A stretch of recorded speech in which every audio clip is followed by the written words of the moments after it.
Kovalam light house.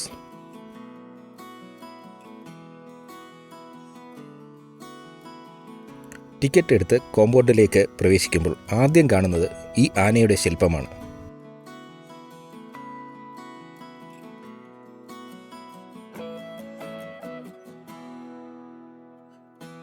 ഇവിടെ നിന്ന് നോക്കുമ്പോഴുള്ള കോവളം ബീച്ചിൻ്റെ കാഴ്ച.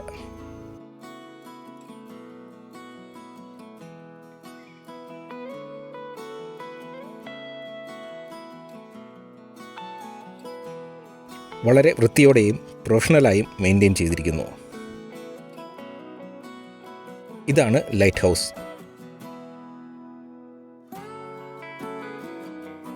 മുകളിൽ ആളുകൾ ഉണ്ട്.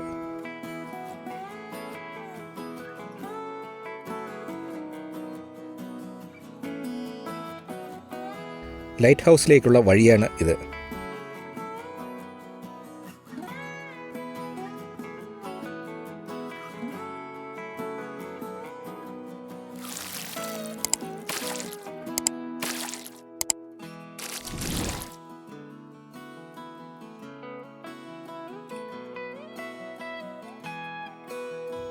കോവളത്തെ അവ ബീച്ചാണിത്.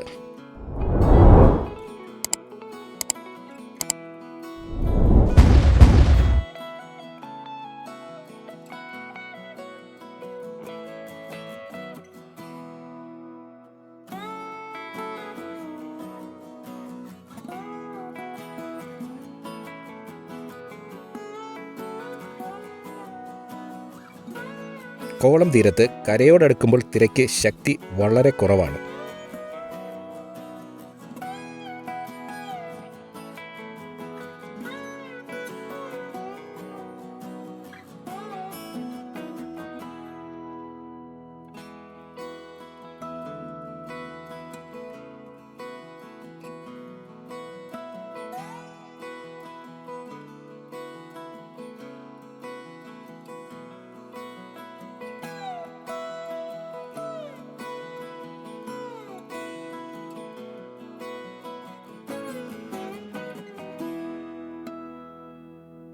ലൈറ്റ് ഹൗസിലേക്ക് നടക്കുമ്പോൾ കാണുന്ന വിഴിഞ്ഞം ജുമാ മസ്ജിദിൻ്റെ മനോഹരമായ കാഴ്ച.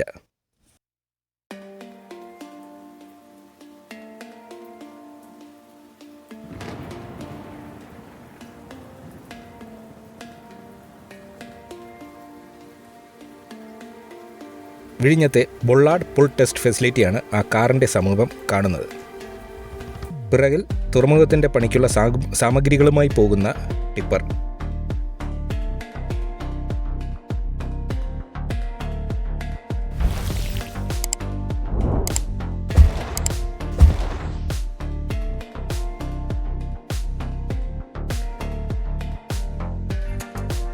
ലൈറ്റ് ഹൗസ് ഗവൺമെൻറ് ഓഫ് ഇന്ത്യയുടെ നിയന്ത്രണത്തിലാണ്.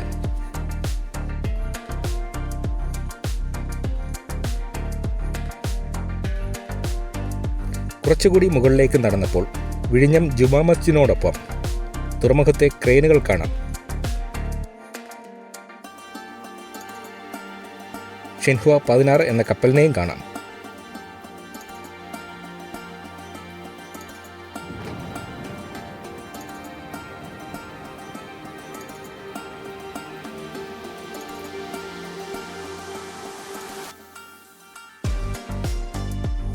പാറകളിലേക്ക് ശക്തമായി അടിച്ചു കയറുന്ന തിരമാലകൾ.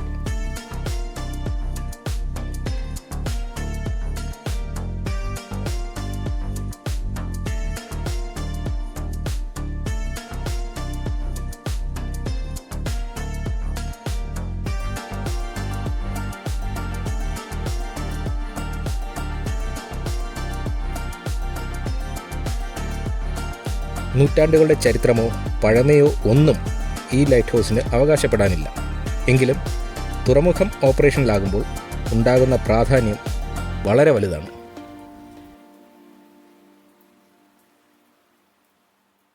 ആയിരത്തി 1972 ജൂൺ 30 ലൈറ്റ് ഹൗസ് പ്രവർത്തനം ആരംഭിച്ചത്. 18-ാം നൂറ്റാണ്ടിലും 19-ാം നൂറ്റാണ്ടിലും വിഴിഞ്ഞം ഏരിയയിൽ കടൽ വഴിയുള്ള വ്യാപാരം നല്ല രീതിയിൽ നടന്നിരുന്നു. മ്യൂസിക്കൽ ഫൗണ്ടനുള്ള സംവിധാനങ്ങളാണ്.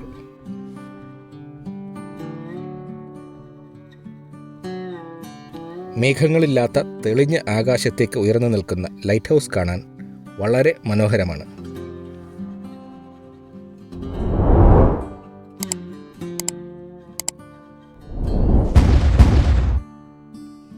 കോവളം ആദ്യമായി ശ്രദ്ധ നേടുന്നത് 1920 അന്നത്തെ റീജന്റ് ആയിരുന്ന മഹാറാണി സേതു ലക്ഷ്മിബായി ഇവിടുത്തെ പ്രശസ്തമായ ഹാൽസിയൻ കൊട്ടാരം പണികഴിപ്പിച്ചതോടെയാണ്.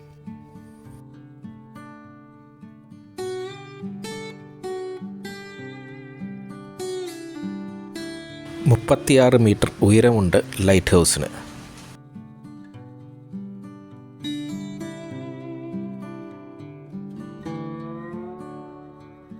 ഒരു ഫൗണ്ടൻ പ്രവർത്തനക്ഷമമായിട്ടില്ല. ഇതാണ് ലൈറ്റ് ഹൗസിലേക്കുള്ള പ്രവേശന കവാടം. മുകളിലേക്ക് പോകാനായി പടിയുമുണ്ട്, ലിഫ്റ്റുമുണ്ട്. ഏത് വേണമെങ്കിലും ഉപയോഗിക്കാം.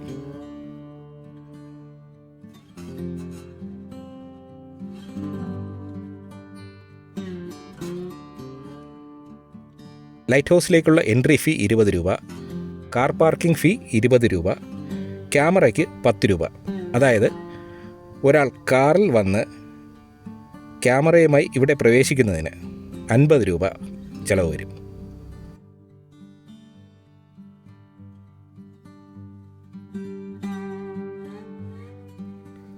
ലൈറ്റ് ഹൗസിന് മുകളിൽ നിന്നുള്ള വിഴിഞ്ഞം തുറമുഖത്തിൻ്റെ ദൃശ്യം.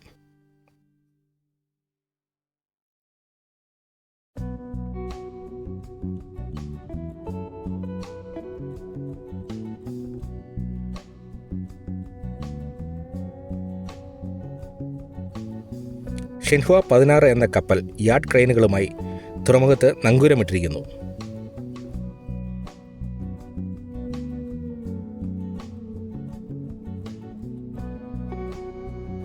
തുറമുഖത്തെ യാർഡ് ക്രെയിനുകൾ.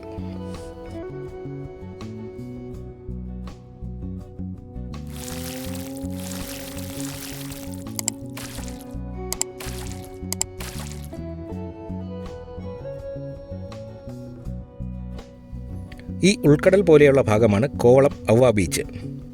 ഈ ഉൾക്കടൽ പോലുള്ള ഭാഗത്തേക്ക് പ്രവേശിക്കുമ്പോൾ തിരമാലകളുടെ ശക്തി തീരെ കുറയുന്നു. അതുകൊണ്ട് ബീച്ച് ആക്ടിവിറ്റികൾക്ക് ഏറ്റവും അനുയോജ്യമായ കടപ്പുറമാണ് കോവളം ബീച്ച്. ഇതാണ് കോവളം ബീച്ചിൻ്റെ പ്രത്യേകതയും. അതുകൊണ്ട് തന്നെ കോവളം ബീച്ച് മറ്റ് ബീച്ചുകളിൽ നിന്നും വേറിട്ട് നിൽക്കുന്നു.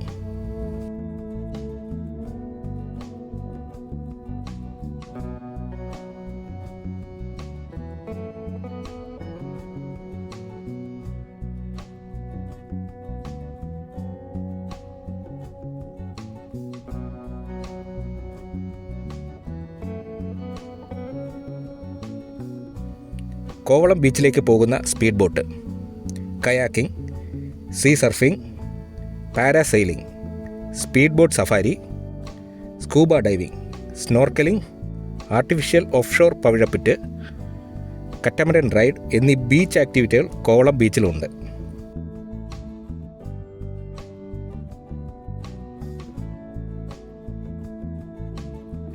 വലതുവശത്ത് കോവളം ബീച്ച്, ഇടതുവശത്ത് വിഴിഞ്ഞം തുറമുഖം. കോവളം ബീച്ചിൽ തിരമാലകൾക്ക് ശക്തി കുറവാണെങ്കിൽ വിഴിഞ്ഞത്ത് അതിശക്തമാണ് തിരമാലകൾ. അതായത് ഇടതുവശത്ത് അതിശക്തമായ തിരമാലയും വലതുവശത്ത് ശക്തി കുറഞ്ഞ തിരമാലയും.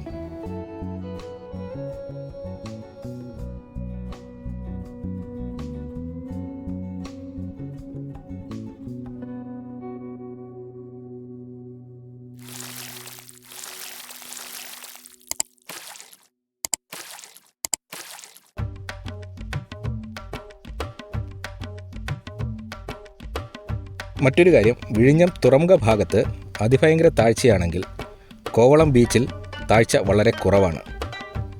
ചിലപ്പോൾ കോവളം ബീച്ചിലെ ബേ പോലുള്ള ഭാഗത്ത് മാത്രമായിരിക്കും താഴ്ചക്കുറവ്. മുൻപോട്ട് പോകുമ്പോൾ അതിഭയങ്കര താഴ്ചയാകാൻ സാധ്യതയുണ്ട്.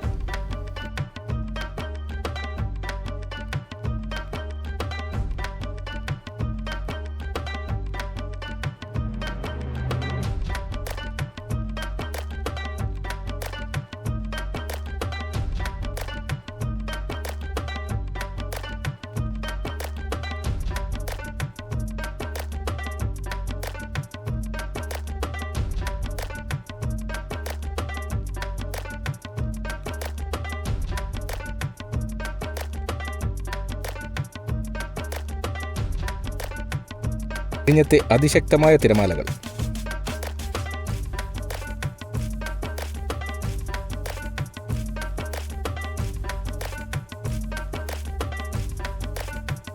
ഇന്ത്യ മഹാരാജ്യത്തിൻ്റെ കണ്ടെയ്നർ ട്രാൻസ്ഷിപ്മെൻറ്റ് ക്ലബിലേക്കുള്ള എൻട്രിയാണ് ഈ തുറമുഖം.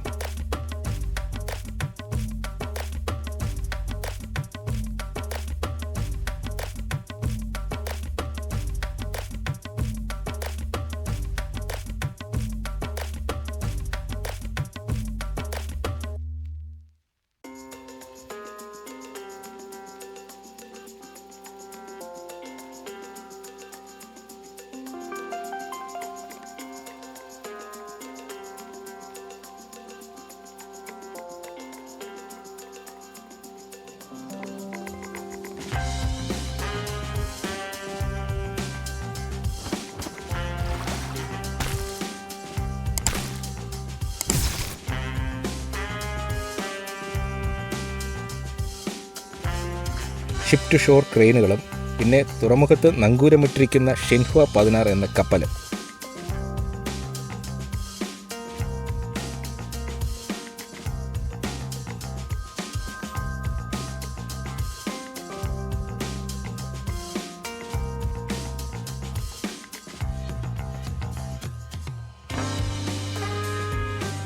വിഴിഞ്ഞം ജുമാ മസ്ജിദ്.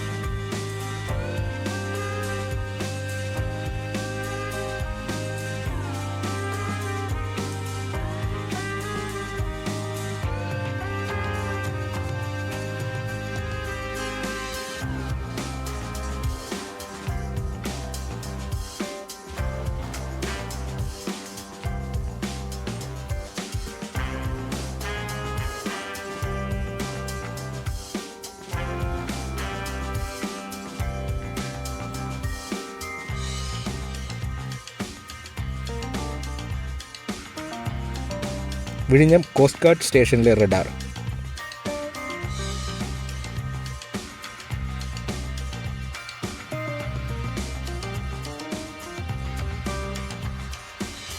ഭാവിയിൽ നേവിയുടെ കപ്പലുകളും വിഴിഞ്ഞം തുറമുഖത്ത് സ്റ്റേഷൻ ചെയ്യാൻ സാധ്യതയുണ്ട്. രാജ്യത്തെ സംബന്ധിച്ച് അത്രയ്ക്കും തന്ത്രപ്രധാനമായ തുറമുഖമാണ് വിഴിഞ്ഞം.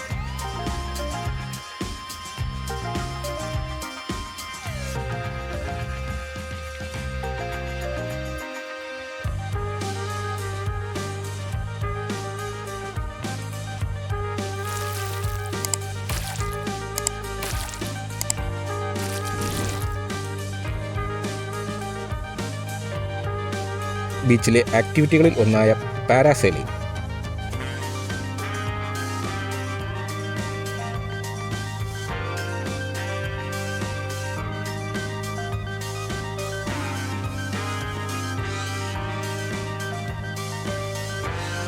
രണ്ട് പേരുണ്ട്.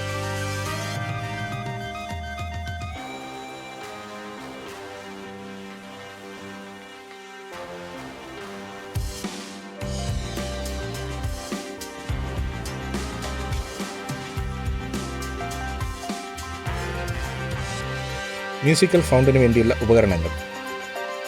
ഇരുന്ന് കാണുന്നതിനായി പല ഭാഗത്തും കസേരകൾ ക്രമീകരിച്ചിട്ടുണ്ട്.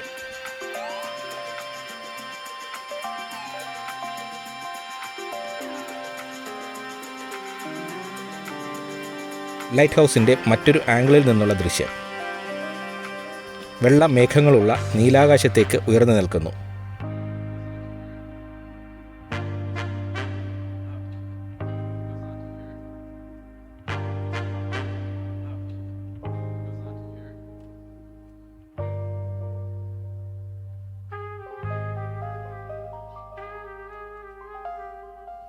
കോവളം അവ്വ ബീച്ചിലെ സൺബാത്തിനുള്ള കിടക്കകൾ. പിറകിൽ കാണുന്നതെല്ലാം സീ ഫുഡ് റെസ്റ്റോറൻറ്റുകളാണ്.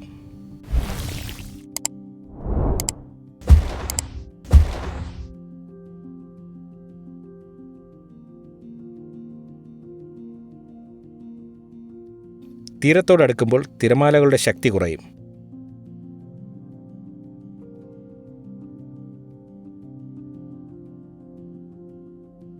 പല തരത്തിലുള്ള മത്സ്യവൈവിധ്യത്തിൻ്റെ ഒരു കേന്ദ്രം കൂടിയാണ് വിഴിഞ്ഞം സമുദ്രമേഖല.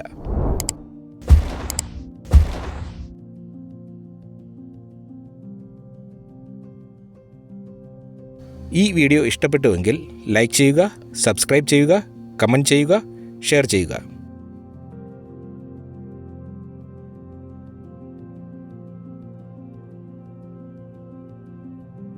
മറ്റൊരു വീഡിയോയുമായി ഞാൻ ഉടനെ തന്നെ എത്തും. അതുവരേക്കും ഗുഡ് ബൈ.